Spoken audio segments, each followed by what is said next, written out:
Hi, drawing students. So today we're going to get started with your sketchbook and warm up, doing some really light, loose sketching.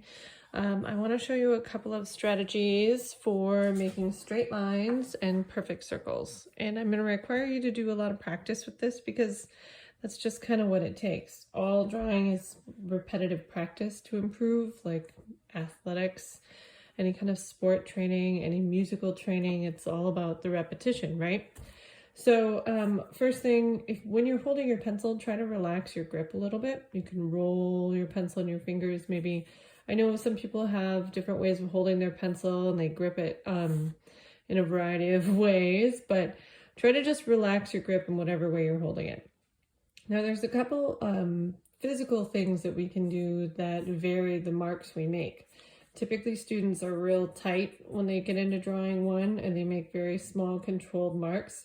But the truth is, the bigger your marks and the faster your marks, the more smooth and steady they are.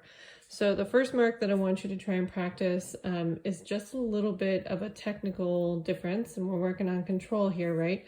If you want to make a straight line, a couple tricks are to move from your elbow and your shoulder and not your wrist, and to go kind of quick. So I'm going to start at the top of my page, and I'm on page 9 for these practices today. I want you to go to the top of the page and look at the edge along the top of your sketchbook as you're making these marks. And you're going to lock your wrist so it doesn't swing or turn like this, and you're not going to really swing your fingers either. You're going to just go straight, long dashed marks, light and quick across the top of the page. Now after I make that mark, I can see that it's pretty consistent. Now if I've got one line here, if it happens to like dip down like that, I can tell that I'm swinging back with my shoulder. So the next line, I'm not going to stop and erase. The next line, I'm just going to straighten it.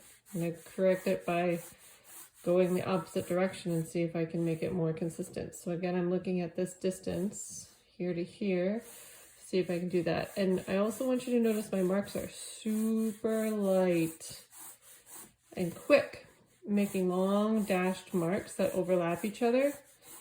I'm not going like this and just trying to do it because I'll vary up and down. I'm trying to make longer marks so that things are pretty consistent. So I'm just going to fill up this page with these practices.